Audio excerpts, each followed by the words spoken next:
Good evening. ഇതാ നോക്കിയേ, 50 degree ചൂടിലും ഇന്ന് ജൂൺ 6. ഇപ്പോൾ ഒരു ഈവനിങ് 5 ആയിട്ടുണ്ടാവും. ഇവിടെ ഞാൻ വെറുതെ നടക്കാനിറങ്ങുന്ന സ്ഥലങ്ങളാണ്.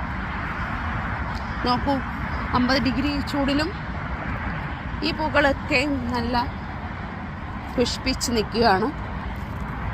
അതിനെ എങ്ങനെയാണോ പരിപാലിക്കുന്നത് അതുപോലെ ഇരിക്കും. നമ്മളും അതുപോലെ ആയിരിക്കണം.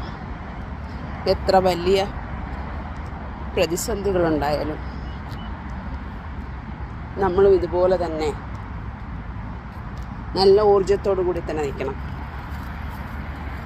വാടാൻ പാടില്ല. വാടാതെ നിൽക്കുന്ന ഈ പൂക്കൾ നമുക്കൊരു പ്രചോദനമാകും. ഈ പൂക്കൾ നിൽക്കുന്നിടത്ത് നല്ല ചെറിയ കാറ്റുണ്ട്, കിളികളുണ്ട്, അവർക്കും ഒരാശ്വാസമാണ്.